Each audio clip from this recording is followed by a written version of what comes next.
Kitab Galatia dari Paulus, seorang rasul, bukan karena manusia, juga bukan oleh seorang manusia, melainkan oleh Yesus Kristus dan Allah Bapa yang telah membangkitkan Dia dari antara orang mati, dan dari semua saudara-saudara yang ada bersama-sama dengan aku. Kepada jemaat-jemaat di Galatia, kasih karunia menyertai kamu, dan damai sejahtera dari Allah Bapa kita dan dari Tuhan Yesus Kristus, yang telah menyerahkan dirinya karena dosa-dosa kita, untuk melepaskan kita dari dunia jahat yang sekarang ini, menurut kehendak Allah dan Bapa kita. Baginya lah kemuliaan selama-lamanya. Amin. Aku heran bahwa kamu begitu lekas berbalik daripada Dia, yang oleh kasih karunia Kristus telah memanggil kamu, dan mengikuti suatu Injil lain, yang sebenarnya bukan Injil. Hanya ada orang yang mengacaukan kamu, dan yang bermaksud untuk memutarbalikkan Injil Kristus. Tetapi, sekalipun kami atau seorang malaikat dari surga yang memberitakan kepada kamu suatu Injil yang berbeda dengan Injil yang telah kami beritakan kepadamu, terkutuklah dia. Seperti yang telah kami katakan dahulu, sekarang kukatakan sekali lagi, jikalau ada orang yang memberitakan kepadamu suatu Injil yang berbeda dengan apa yang telah kamu terima, terkutuklah dia. Jadi bagaimana sekarang? Adakah ku cari kesukaan manusia atau kesukaan Allah? Adakah ku coba berkenan kepada manusia? Sekiranya aku masih mau mencoba berkenan kepada manusia, maka aku bukanlah hamba Kristus. Sebab aku menegaskan kepadamu, saudara-saudaraku, bahwa Injil yang kuberitakan itu bukanlah Injil manusia. Karena aku bukan menerimanya dari manusia, dan bukan manusia yang mengajarkannya kepadaku, tetapi aku menerimanya oleh penyataan Yesus Kristus. Sebab kamu telah mendengar tentang hidupku dahulu dalam agama Yahudi. Tanpa batas aku menganiaya jemaat Allah dan berusaha membinasakannya. Dan di dalam agama Yahudi, aku jauh lebih maju dari banyak teman yang sebaya dengan aku di antara bangsaku, sebagai orang yang sangat rajin memelihara adat istiadat nenek moyangku.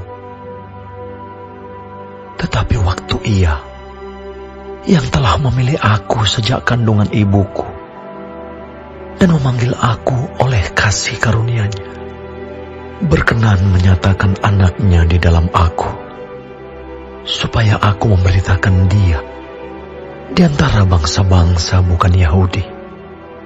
Maka sesaat pun aku tidak minta pertimbangan kepada manusia. Juga aku tidak pergi ke Yerusalem mendapatkan mereka yang telah menjadi rasul sebelum aku. Tetapi aku berangkat ke tanah Arab, dan dari situ kembali lagi ke Damsyik. Lalu 3 tahun kemudian, aku pergi ke Yerusalem untuk mengunjungi Kefas, dan aku menumpang 15 hari di rumahnya. Tetapi aku tidak melihat seorang pun dari rasul-rasul yang lain, kecuali Yakobus, saudara Tuhan Yesus. Di hadapan Allah kutegaskan, apa yang kutuliskan kepadamu ini benar. tidak berdusta. Kemudian aku pergi ke daerah-daerah Syria dan Kilikia. Tetapi rupaku tetap tidak dikenal oleh jemaat-jemaat Kristus di Yudea. Mereka hanya mendengar bahwa Ia yang dahulu menganiaya mereka sekarang memberitakan iman yang pernah hendak dibinasakannya, dan mereka memuliakan Allah karena aku.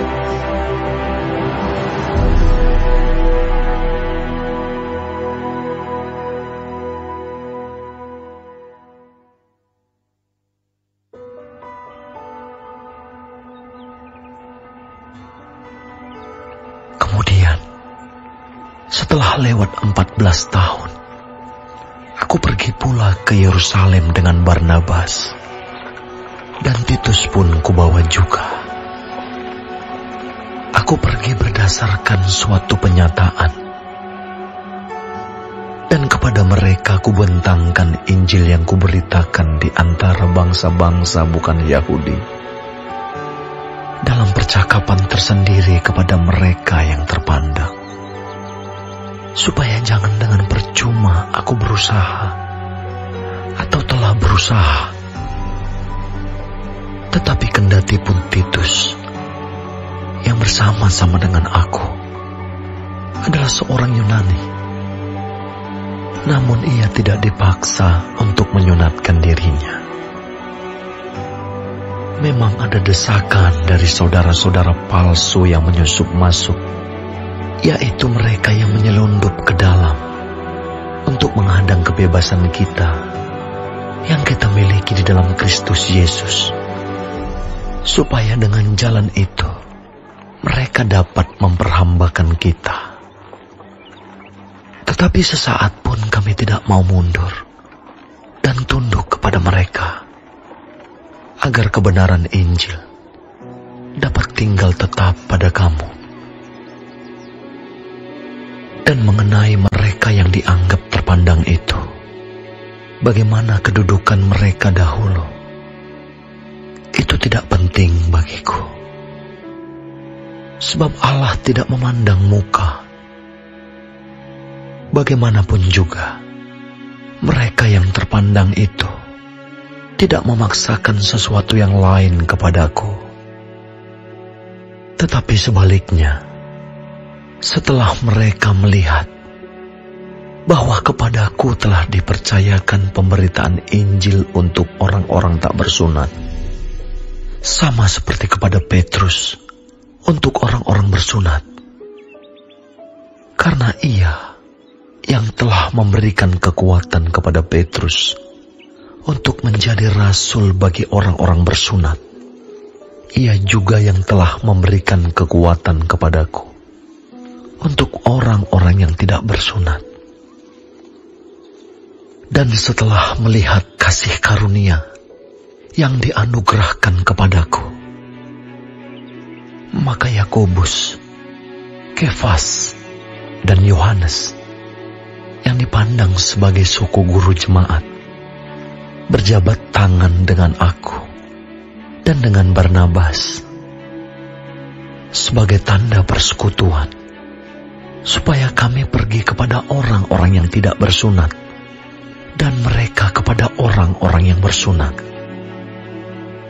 Hanya kami harus tetap mengingat orang-orang miskin, dan memang itulah yang sungguh-sungguh kuusahakan melakukannya. Tetapi waktu Kefas datang ke Antiokhia, aku berterang-terang menentangnya, sebab ia salah. Karena sebelum beberapa orang dari kalangan Yakobus datang, ia makan sehidangan dengan saudara-saudara yang tidak bersunat. Tetapi setelah mereka datang, ia mengundurkan diri dan menjauhi mereka karena takut akan saudara-saudara yang bersunat. Dan orang-orang Yahudi yang lain pun turut berlaku munafik dengan dia. sehingga Barnabas sendiri turut terseret oleh kemunafikan mereka. Tetapi waktu kulihat bahwa kelakuan mereka itu tidak sesuai dengan kebenaran Injil, aku berkata kepada Kefas di hadapan mereka semua, "Jika engkau, seorang Yahudi, hidup secara kafir dan bukan secara Yahudi, bagaimanakah engkau dapat memaksa saudara-saudara yang tidak bersunat untuk hidup secara Yahudi? Menurut kelahiran, kami adalah orang Yahudi dan bukan orang berdosa dari bangsa-bangsa lain. Kamu tahu bahwa tidak seorang pun yang dibenarkan oleh karena melakukan hukum Taurat, tetapi hanya oleh karena iman dalam Kristus Yesus. Sebab itu kami pun telah percaya kepada Kristus Yesus, supaya kami dibenarkan oleh karena iman dalam Kristus dan bukan oleh karena melakukan hukum Taurat. Sebab tidak ada seorang pun yang dibenarkan oleh karena melakukan hukum Taurat. Tetapi jika kami sendiri, sementara kami berusaha untuk dibenarkan dalam Kristus, ternyata adalah orang-orang berdosa, apakah hal itu berarti bahwa Kristus adalah pelayan dosa? Sekali-kali tidak. Karena jikalau aku membangun kembali apa yang telah kurombak, aku menyatakan diriku sebagai pelanggar hukum Taurat. Sebab aku telah mati oleh hukum Taurat, untuk hukum Taurat, supaya aku hidup untuk Allah. Aku telah disalibkan dengan Kristus. Namun aku hidup, tetapi bukan lagi aku sendiri yang hidup, melainkan Kristus yang hidup di dalam aku. Dan hidupku yang kuhidupi sekarang di dalam daging adalah hidup oleh iman dalam Anak Allah yang telah mengasihi aku dan menyerahkan dirinya untuk aku. Aku tidak menolak kasih karunia Allah, sebab sekiranya ada kebenaran oleh hukum Taurat, maka sia-sialah kematian Kristus.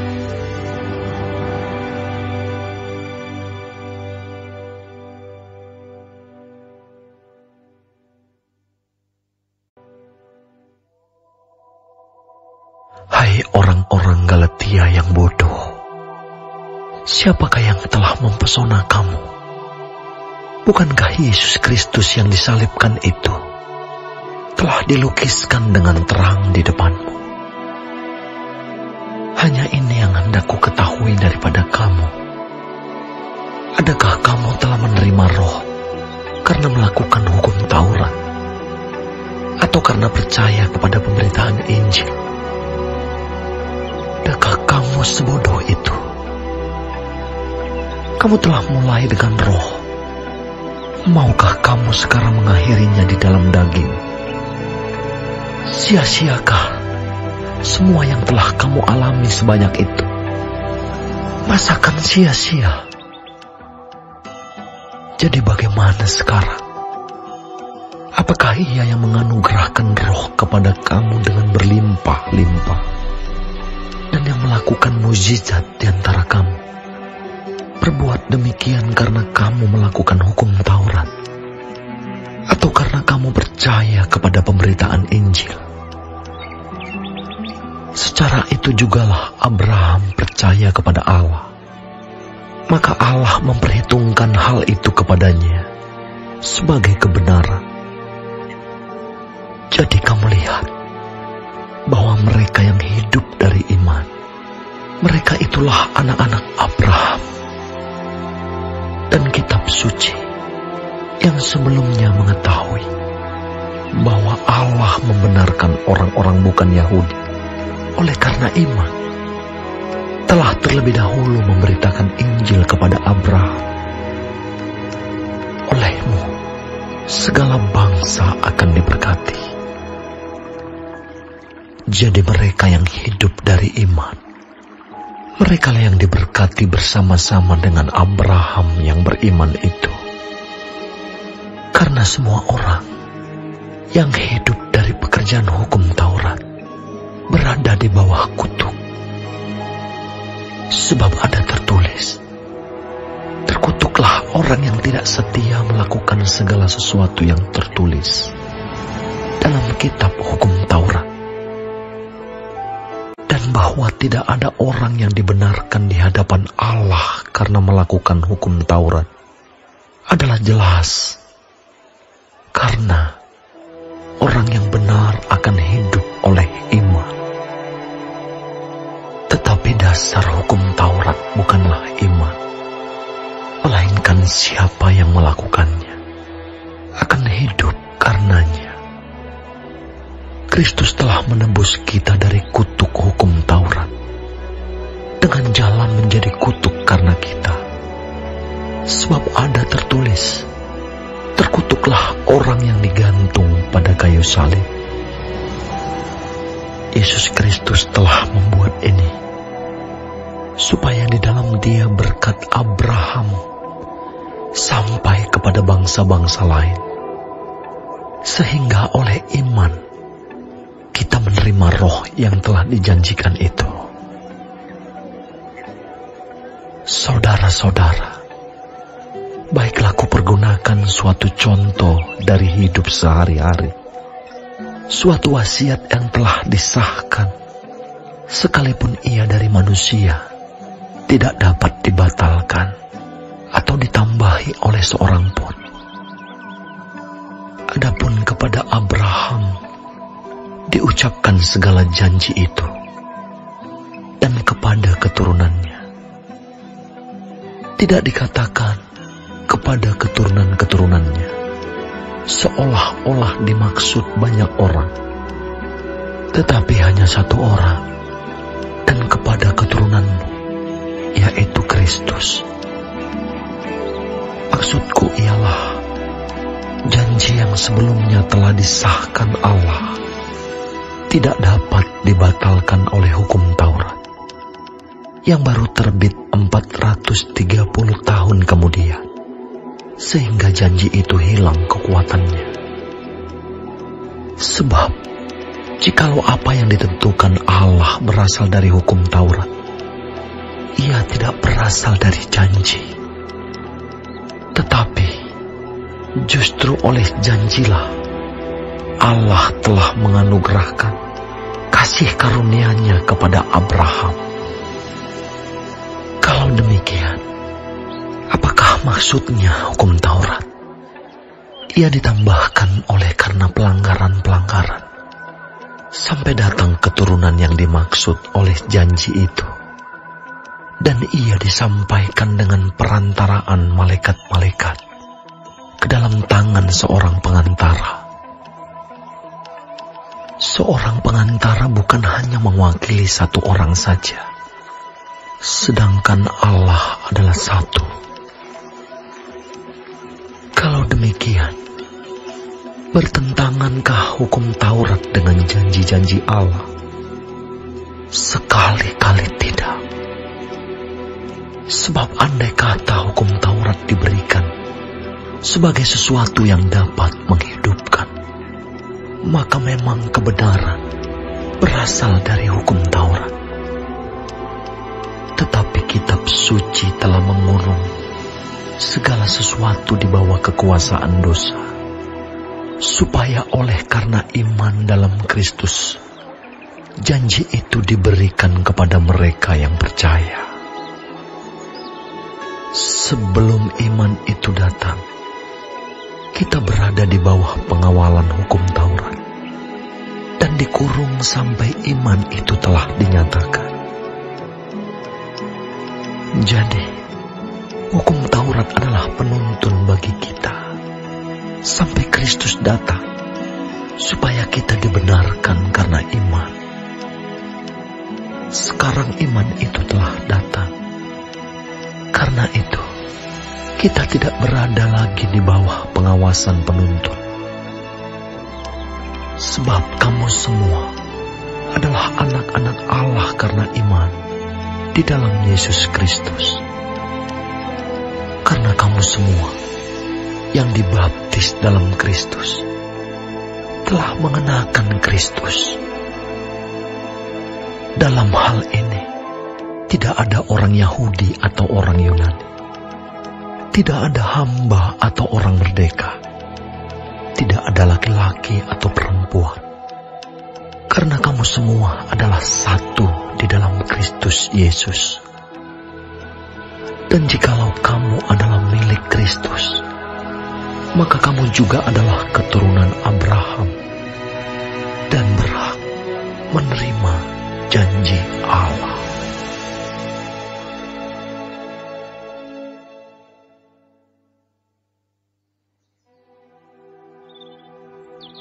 Yang dimaksud ialah, selama seorang ahli waris belum akil balik, sedikit pun ia tidak berbeda dengan seorang hamba. Sungguh pun ia adalah tuan dari segala sesuatu. Tetapi ia berada di bawah perwalian dan pengawasan, sampai pada saat yang telah ditentukan oleh Bapanya. Demikian pula kita. Selama kita belum akil balik, kita takluk juga kepada roh-roh dunia. Tetapi setelah genap waktunya, maka Allah mengutus anaknya yang lahir dari seorang perempuan dan takluk kepada hukum Taurat. Ia diutus untuk menebus mereka yang takluk kepada hukum Taurat, supaya kita diterima menjadi anak. Dan karena kamu adalah anak, maka Allah telah menyuruh roh anaknya ke dalam hati kita, yang berseru, "Ya Aba, ya Bapa."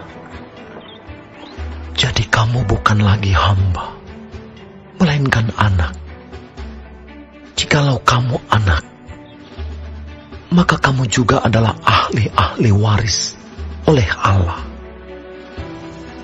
Dahulu, ketika kamu tidak mengenal Allah, kamu memperhambakan diri kepada Allah-Allah yang pada hakikatnya bukan Allah.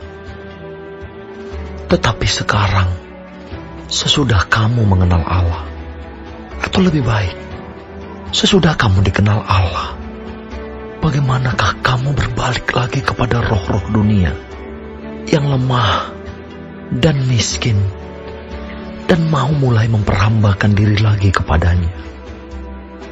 Kamu dengan teliti memelihara hari-hari tertentu, bulan-bulan, masa-masa yang tetap, dan tahun-tahun. Aku khawatir kalau susah payahku untuk kamu telah sia-sia. Aku minta kepadamu, saudara-saudara, jadilah sama seperti aku, sebab aku pun telah menjadi sama seperti kamu.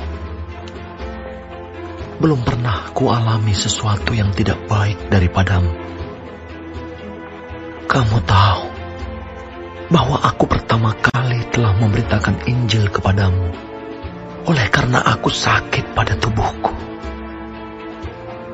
Sungguh pun demikian keadaan tubuhku itu, yang merupakan pencobaan bagi kamu. Namun kamu tidak menganggapnya sebagai sesuatu yang hina dan yang menjijikkan. Tetapi kamu telah menyambut aku sama seperti menyambut seorang malaikat Allah, malahan sama seperti menyambut Kristus Yesus sendiri. Betapa bahagianya kamu pada waktu itu. Dan sekarang, di manakah bahagiamu itu? Karena aku dapat bersaksi tentang kamu, bahwa jika mungkin, kamu telah mencungkil matamu dan memberikannya kepadaku. Apakah dengan mengatakan kebenaran kepadamu, aku telah menjadi musuhmu? Mereka dengan giat berusaha untuk menarik kamu, tetapi tidak dengan tulus hati, karena mereka mau mengucilkan kamu, supaya kamu dengan giat mengikuti mereka. Memang baik kalau orang dengan giat berusaha menarik orang lain dalam perkara-perkara yang baik, asal pada setiap waktu, dan bukan hanya bila aku ada di antaramu.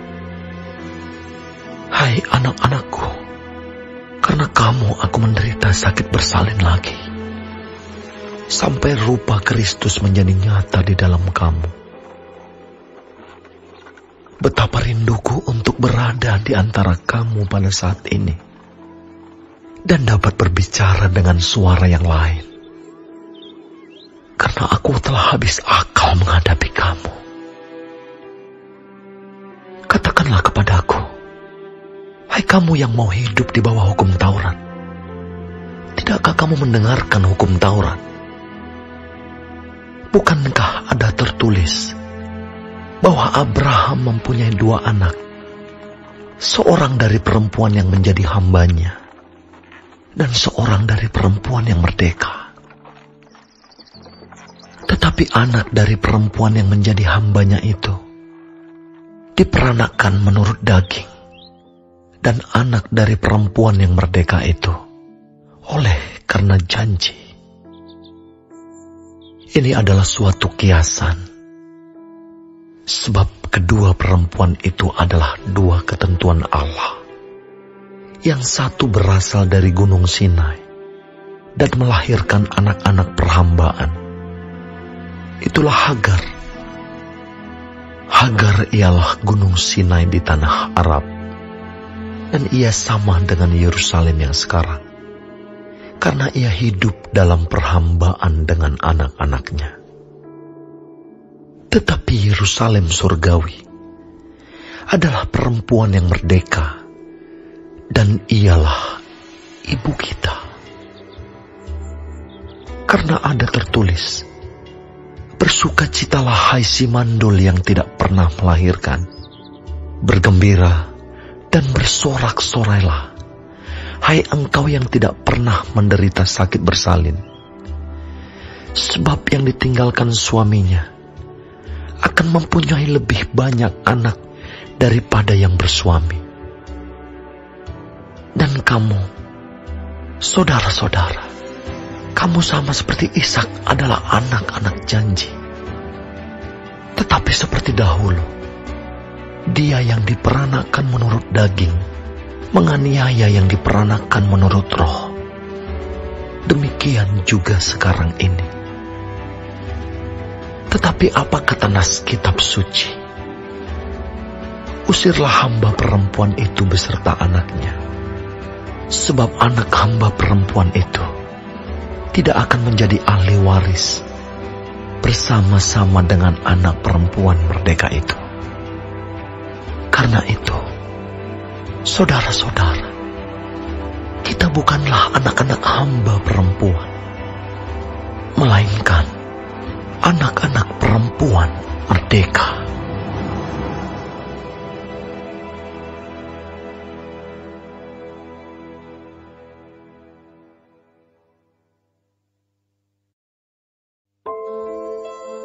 Supaya kita sungguh-sungguh merdeka, Kristus telah memerdekakan kita.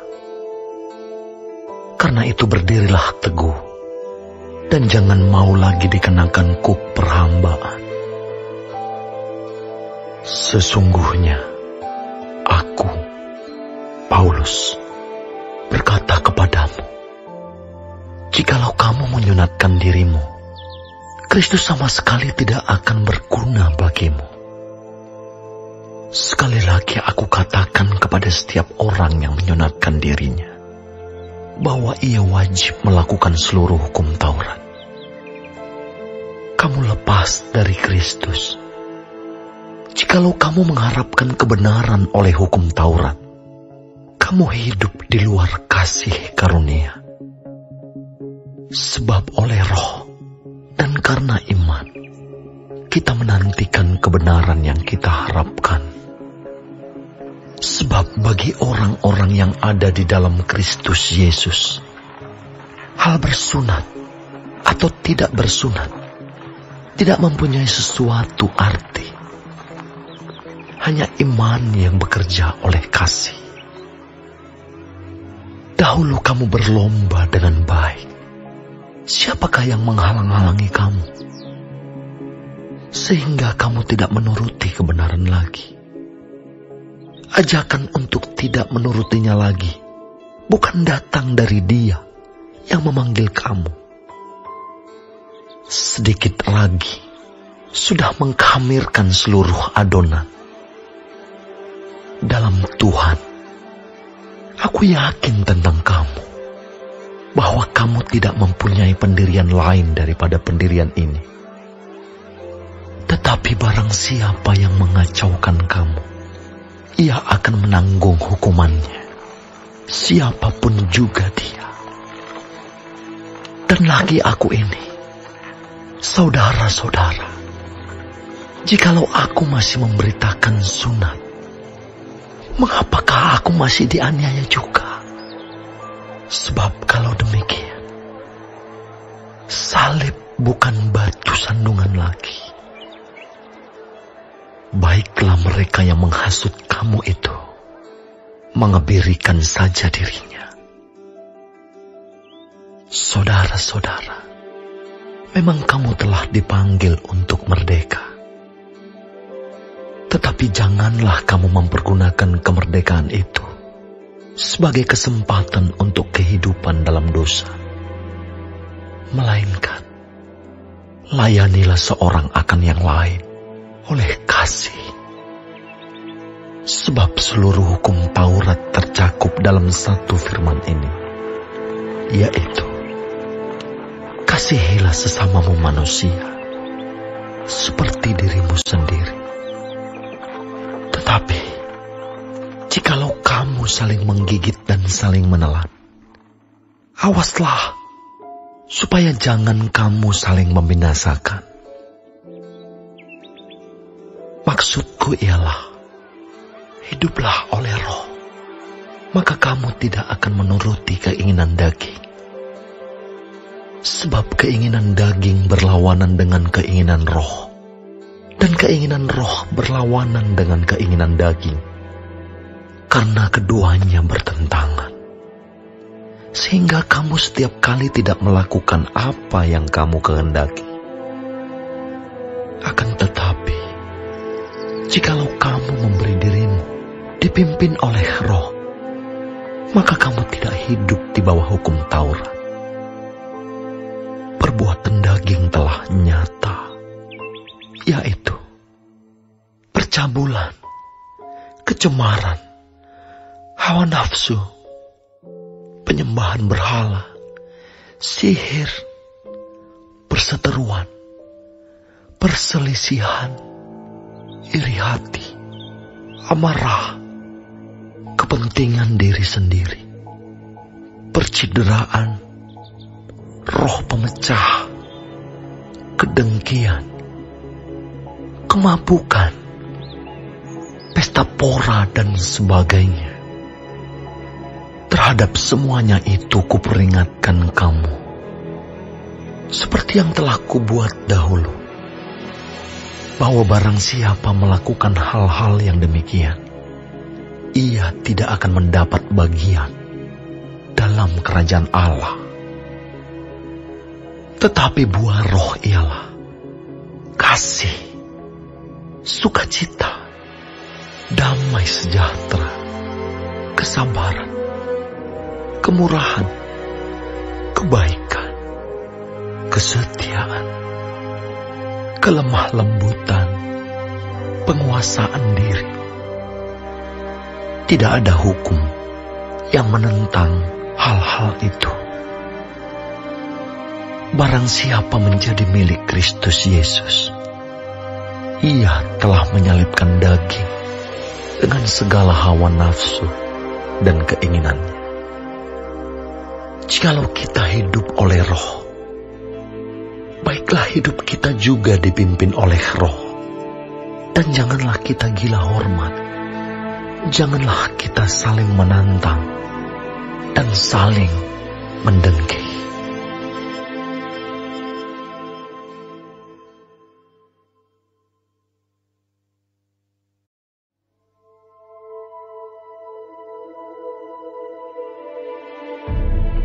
Saudara-saudara, kalaupun seorang kedapatan melakukan suatu pelanggaran, maka kamu yang rohani harus memimpin orang itu ke jalan yang benar dalam roh lemah lembut, sambil menjaga dirimu sendiri, supaya kamu juga jangan kena pencobaan.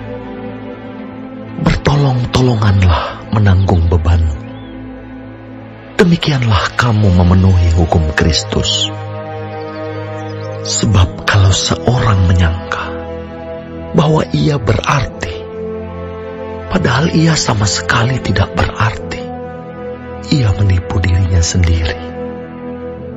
Baiklah tiap-tiap orang menguji pekerjaannya sendiri, maka ia boleh bermegah melihat keadaannya sendiri dan bukan melihat keadaan orang lain.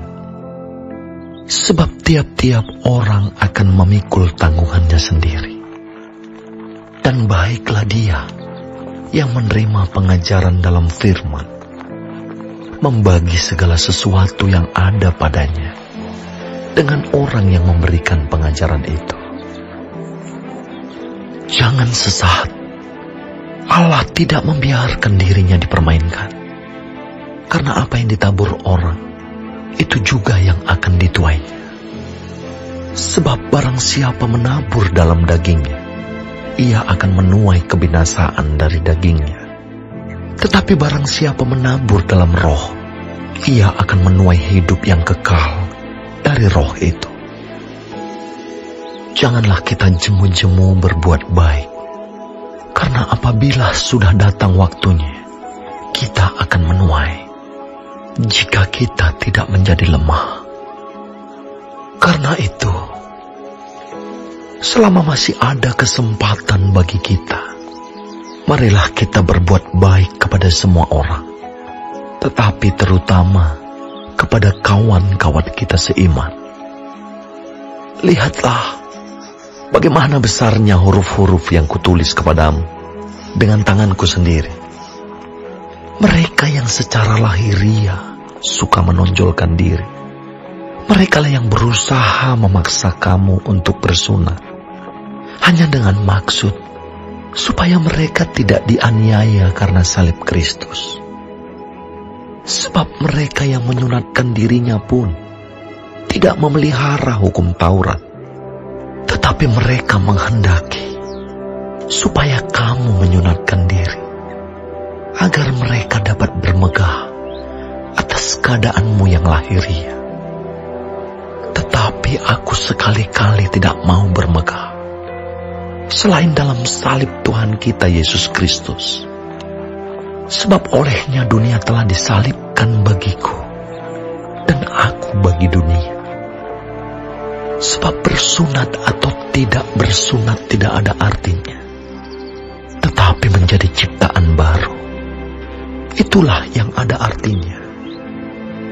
Dan semua orang yang memberi dirinya dipimpin oleh patokan ini, turunlah kiranya damai sejahtera dan rahmat atas mereka dan atas Israel milik Allah. Selanjutnya, janganlah ada orang yang menyusahkan aku, karena pada tubuhku ada tanda-tanda milik Yesus. Kasih karunia Tuhan kita Yesus Kristus menyertai roh kamu, saudara-saudara. Amin.